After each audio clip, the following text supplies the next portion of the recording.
Bismillah ar-Rahman ar-Rahim. I begin in the name of the God whose mercy is profound, whose kindness is forever.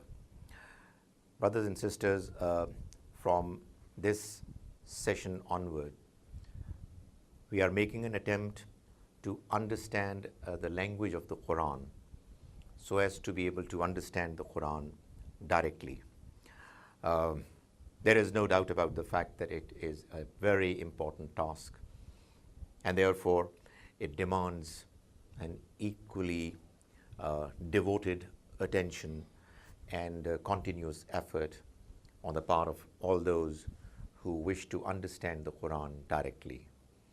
I'm not too sure how many sessions would it take for the entire presentation of different principles of Arabic to complete, but I would want all the participants to make sure that they follow these sessions in the sequence that they are presented in, for them to be able to derive benefit out of it. The very first session is going to be meant for those brothers and sisters who have no idea whatsoever of neither Arabic nor other languages which have alphabets similar to Arabic alphabets, like Urdu, like Persian, etc. So all those people who already know these languages and therefore do not need to know the alphabets need to be introduced to them, they can skip this session and then you can start from the second session. For those who know only English and not Arabic or similar languages, this session is going to be fully devoted to the task of introducing the alphabets and the manner they are employed for constructing, making words. Obviously, it has got to do with identifying the symbols along with the sounds that are associated with them. When we try to understand and read a language in the background of the language that we already know, then we devise certain principles to come as close as possible to be able to read and then understand the language properly. So I will make an attempt to divide my first presentation into three parts. The first part is where I am going to introduce you to the alphabets of Arabic. So here we begin by mentioning Alif. This is Alif, A-L-I-F. That is how it is pronounced. The next one is Ba. That's the symbol, that's the way it's written. And let's put it in English as B-double-A. Although there are two ways of doing it.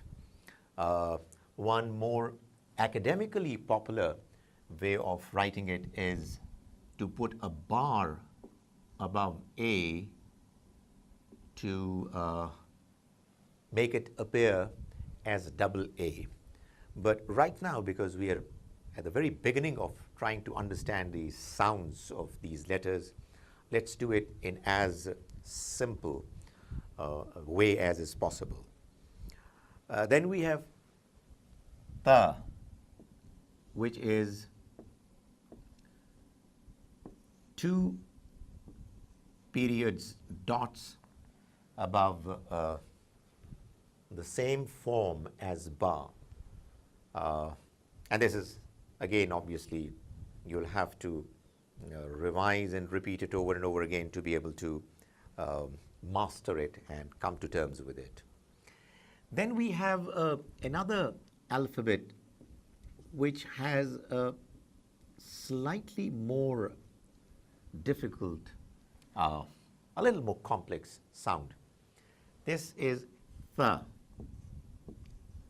The way we write it in English is to put a TH. Obviously, you would be tempted to call it the, but the idea is that the sound is not S, sir, but a little deeper, the. Well, rely some Arab brother or sister more than me to be able to pronounce it properly.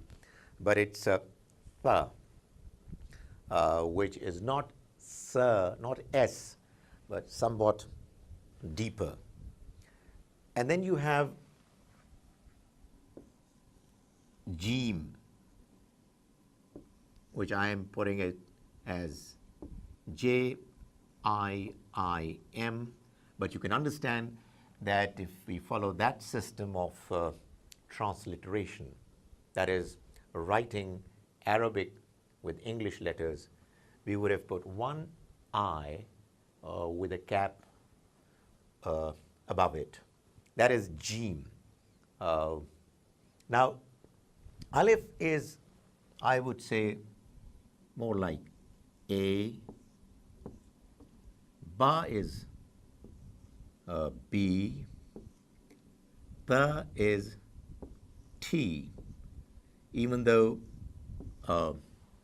our English normally has a sound of T, which is more striking.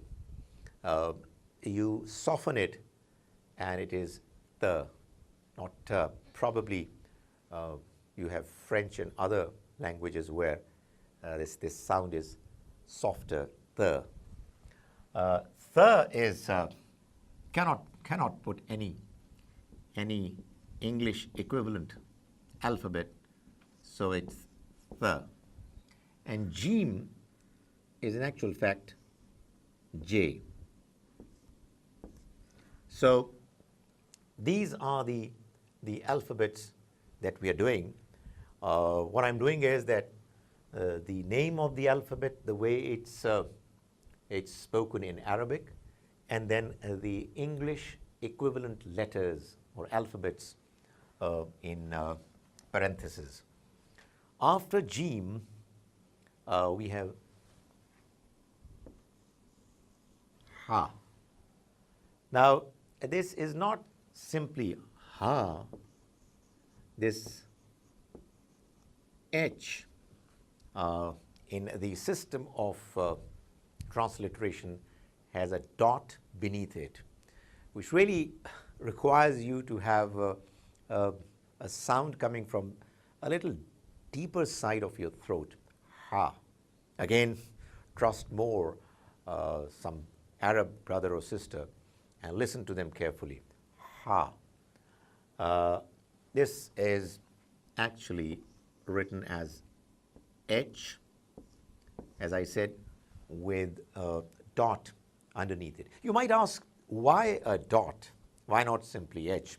Well, the reason is that there is another letter that's going to come later which has H as the equivalent symbol, equivalent alphabet. So to distinguish between that H and this one, we have a dot placed there. Then we move on to this H, which is the first letter of my name, Khalid, as well. H.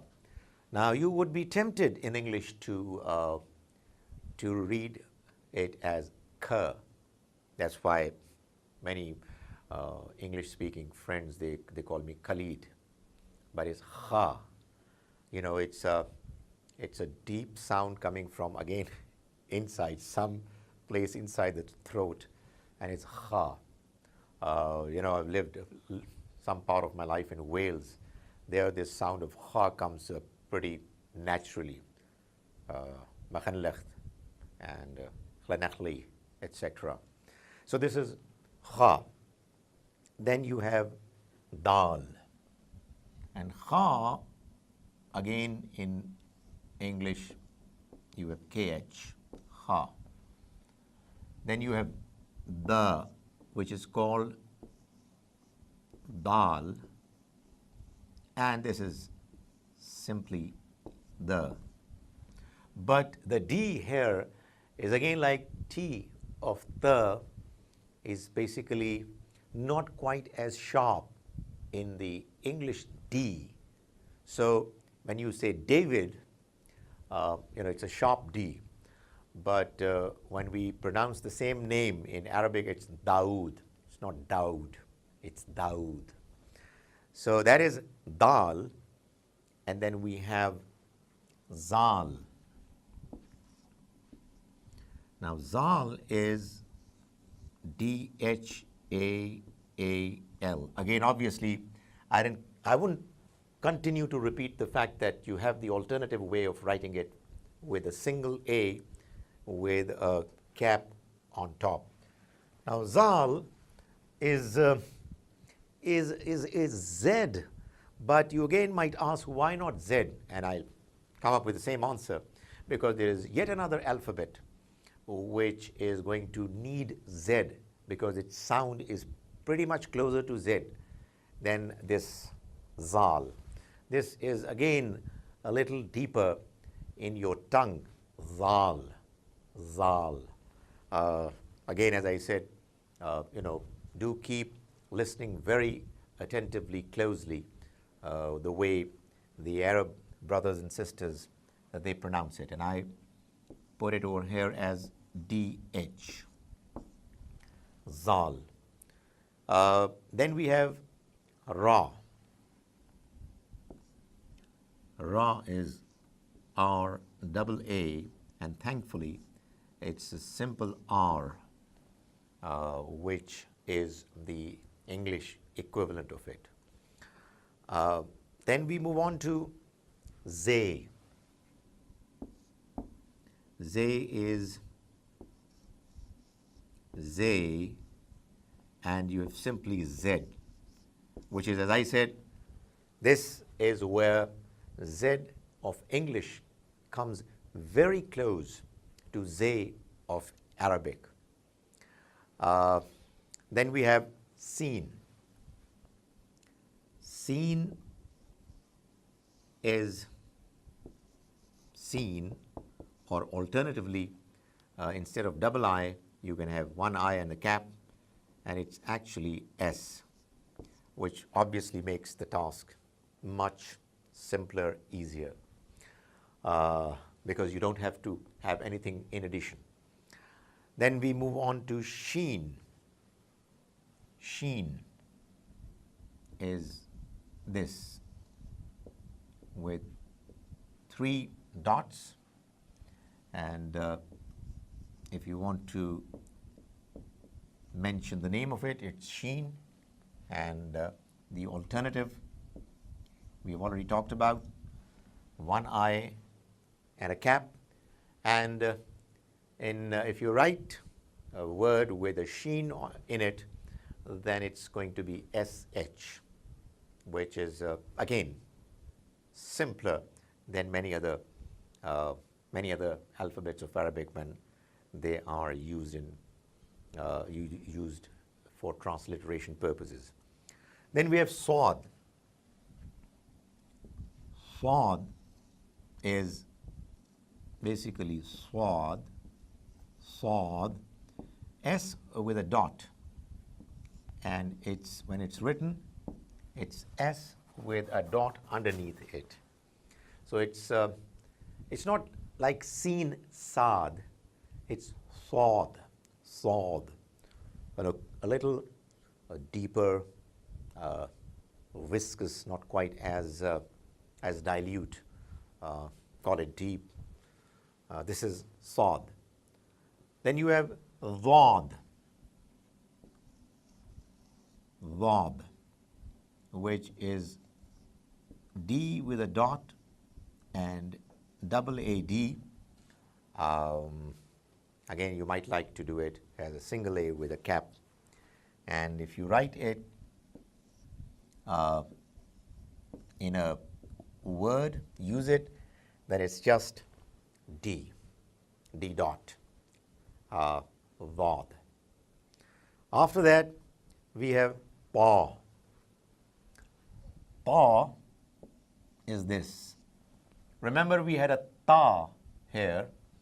This is almost the same, but not exactly, because here we have a dot underneath T, and which really means that you're not going to say just ta, you say ta. Again, a bit deeper. And obviously it makes a difference. You do not bring out the sound the way it is, and you might actually change the very word. It's going to be a completely different word, and obviously the meanings are going to change. And well, that's how we struggle while speaking in English as well. So every new language has its own set of expectations. So let's not be too disappointed. It's always a challenge, and a welcome challenge. And of course, the purpose is so great that hopefully it's not going to deter any of us. Ta, and then we have za. Now za, if you would notice, again z, but this is again deeper, and we would say it's za with a double a dot. Now ta is T with a dot, and za is a Z with a dot. Okay, we move on and we come to Ain. Now Ain is a very interesting alphabet letter, wherein you call it Ain, but it doesn't actually give you the right sound of it. Ain, I'm sure you must have noticed it when the Quran is recited. It comes from deep inside the throat, a very special sound, Ain, Ain.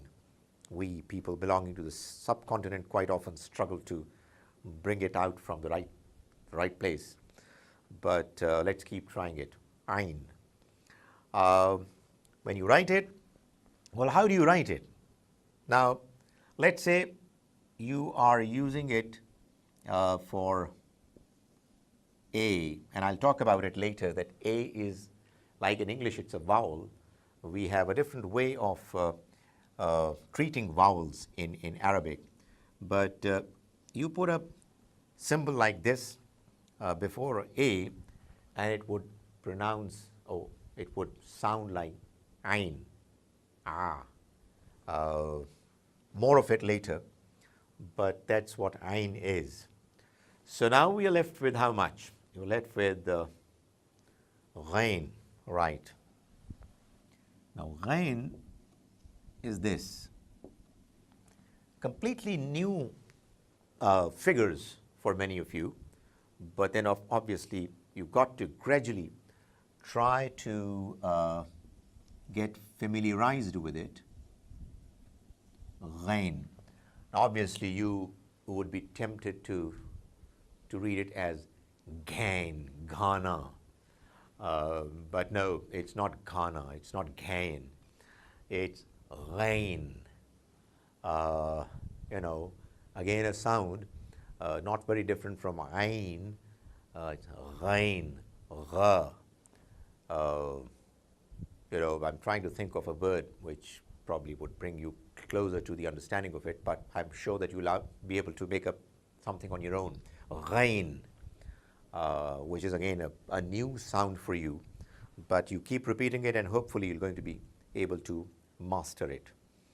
Then you have Fa. But Ghain is simply GH, and Fa is FAA, or FA with a cap. And thankfully, when it comes to an equivalent in English, it's a simple F. That is Fa. The name is Fa, but when you use it, it's just F. Then we have Qaf. Now, Qaf is another very special Arabic letter, Qaf, Q-A-A-F, and it's Q normally when used in transliterating. Qaf is not K, and maybe I'm wrong, but Q and K, they sound very similar in English, but in Arabic, there is a very unique sound coming for Qaf, like in the case of Ain, coming somewhere from deep inside your throat. You've got to listen to it carefully and practice it and listen to it from some Arab brother or sister. Qaf. It's Qaf. It's not Ka. It's not like K. Or it's not like Kitab. There is another letter which follows Qaf, which sounds very close to Qaf, but only if you are not very carefully listening to it. It's Qaf. Probably you listen to both letters pronounced, and you would know the difference. This is Qaf. This is Kaf. Kaf. Qaf. Qaf. Kaf. There is this special sound coming from inside the throat for Qaf, which is not exactly what is needed in this case. Kaf. You really are relaxed when you're reciting, so when you're pronouncing Kaf, but not quite as much when you're doing Qaf. And then you are, come to, thankfully, simpler letter Lam. I say simpler because it's just L. And Lam, double A or A with a cap. And then you have Meme, which again, thankfully, is a simple affair. Meme, or it's meme. Now, as is my problem always, I am never ever able to manage my space properly. So it's on the very extreme left of this page. I'm left with 4 more letters, and we are done with it. Now it's Noon. Noon is N-U-U-N, or the other alternative is N-U with a cap. And it's basically N. So no problems over there, no problems whatsoever. Then we have Ha, which is this, an O, which is slightly oval-like, and it's Ha. Remember, we had a Ha over here, but we had a dot, no dot over here, because it's not very different from H. So our task is easier. Then we have Wow. I would suggest that it's actually V-A-A-W, Wow. If I put a wow here, which I read somewhere, I would be more tempted to pronounce in English as wow. But this is wow, wow, like V. Therefore, I would put it as V, but obviously there are going to be suggestions that it should be W. And last but not the least is Ya, which is Ya and Y. So this completes our introduction to the letters of alphabets of Arabic language. Just let me repeat them once again. Obviously, my task is much simpler than your task, wherein you'll have to repeat it over and over again for you to be able to familiarize yourself with not just the symbols in Arabic, but the way they are pronounced. And obviously the the English equivalent of all these alphabets are going to be of great help to you. But obviously, there is no shortcut to learning these letters and these alphabets. It's just revising them over and over again, and hopefully, inshallah, you will be there. Alif, and the sound is A, A. Ba, B.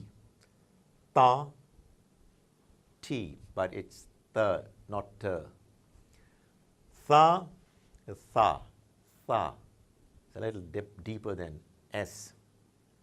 Jim is simply J. Ha is H, but coming from somewhere inside. It's not simply ha, it's ha. Kha, it's not ka, it's ha. Dal is simply dal, but not D. It's, well, not as sharp as D, it's the. Just soften it. Zal, it's za.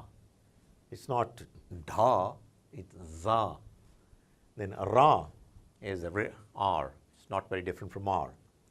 Zay is Z. Seen is S. We should be thankful wherever there are concessions for us. Sheen is SH. Just, well, shut up, sure, and so on. Sod, saw. Zod, wa, wa. Thaw, not T, not the, paw. Zaw, not Z, zaw. Ain, ain, a very special sound, ain. Ghain, ghain. Fa, F, simple. Qaf, again very special, unique sound, qaf. Kaf, simpler than qaf, kaf, K. Lam is L. So life is easier here. Mim is M. Noon is N. Ha is H. Vaw is V. Some would say W. And Ya is Y. That is the first part. I've done it, but you'll have to do it over and over again. Maybe continue to see what I have said and try to master it before proceeding any further. That brings us to the end of our first session, wherein we did a simple introduction to the Arabic alphabets and their English equivalents. In the next session, we shall see the vowels in Arabic and their English equivalents, and some other concepts which are closely linked with vowels and the way words are pronounced.